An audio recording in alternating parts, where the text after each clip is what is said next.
For over 4,000 years, the people of Babylon believed something invisible could reach into a home and unravel a life, a curse spoken in secret, carried on smoke, on breath, on a stranger's shadow.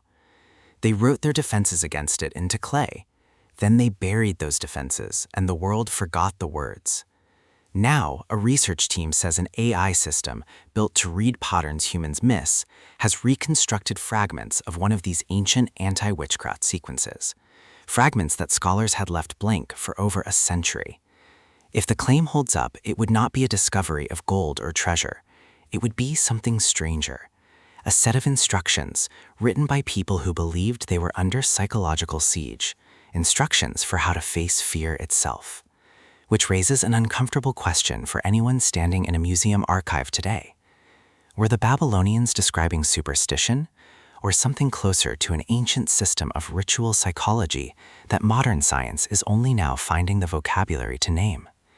Assyriologists are cautious. AI researchers are excited but careful to temper expectations. And somewhere between those two rooms, a text once meant to comfort a frightened person 3,000 years ago is being read again, this time by a machine that has never been afraid of anything. What did it actually find? And what does it mean that we needed an algorithm to hear it?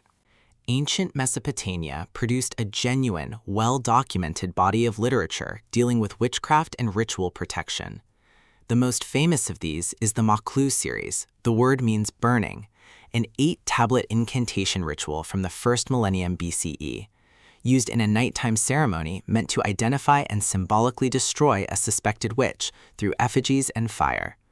Alongside it stands Šurpu, also burning, but different, a purification ritual addressing perceived sin, curses, and broken taboos. These texts are held in institutions like the British Museum, studied by Assyriologists for well over a century. Scholars still disagree on how literally Babylonians experienced witchcraft. Was it real social conflict, a neighbor blamed for illness, or a symbolic framework for explaining misfortune? There is also ongoing debate about how many tablets remain incomplete, damaged, fragmented, scattered across different museum collections. Sometimes matching pieces are never reunited. More speculative voices have proposed that these rituals encode an early understanding of anxiety and social paranoia. This remains a minority view, not accepted academic consensus. For decades, translating Akkadian cuneiform has depended on patient human labor, comparing sign lists, cross-referencing duplicate tablets, filling damaged sections with educated guesses. But many tablets are broken, words are missing, entire ritual instructions cut off mid-sentence. For over 100 years, no one has been able to answer what comes next. According to reports circulating in tech and archaeology-adjacent media, researchers have experimented with large language models, including Grok, to reconstruct damaged cuneiform lines. It's important to be precise about what this AI can and cannot do. A language model does not read ancient tablets the way a human epigrapher does.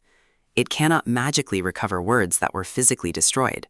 What it can do is statistical pattern matching. Given thousands of parallel ritual texts, it can suggest the most probable missing words based on similar surviving passages. Essentially, a highly sophisticated autocomplete, grounded in the corpus of known Akkadian literature. This can be a genuinely useful research aid. It is not the same as certainty. Any AI-suggested reconstruction requires verification by trained Assyriologists against the physical tablet, the sign forms, the grammar, a process scholars call textual philology. Not everyone in the field is convinced this represents a genuine breakthrough. Some Assyriologists have expressed real caution about relying on AI trained largely on modern data to reconstruct a dead language. Akkadian has very limited digitized source material compared to modern languages. Errors in AI-generated reconstructions could be mistaken for legitimate scholarship, if not clearly labeled. There are also unverified allegations that some AI translations online exaggerate confidence for the sake of engagement, rather than going through standard academic peer review. No institution holding these tablets has issued a formal statement confirming a specific AI-assisted breakthrough tied to a named tablet. Until they do, claims of a definitive translation should be treated as preliminary. There are at least 3 ways to look at this. The conventional explanation: AI is being used as an experimental aid for hypothesis generation, the same way it's used in genomics or astronomy.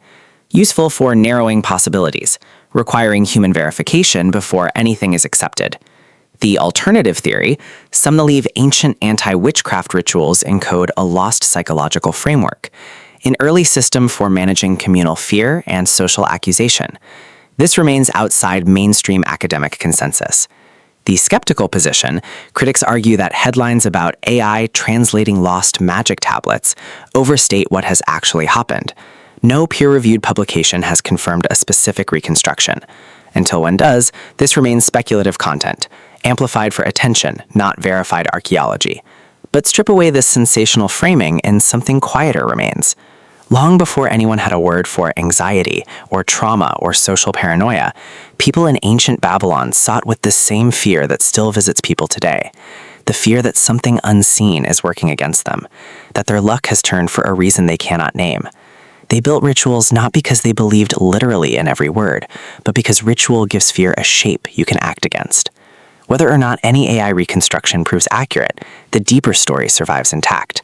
Humans have always needed language for their fear, and they have always buried that language in the ground, trusting someone or something far in the future to dig it back up. That a machine might now be part of that act of understanding says as much about us in this moment as it does about them. Perhaps the real question isn't whether an algorithm can finish a Babylonian sentence broken for 3,000 years. Perhaps it's why we still recognize ourselves in it when it does. If those missing words were finally restored, completely, beyond doubt, would that finally put those ancient fears to rest? Or would it just prove they never really left us? Let us know what you think in the comments.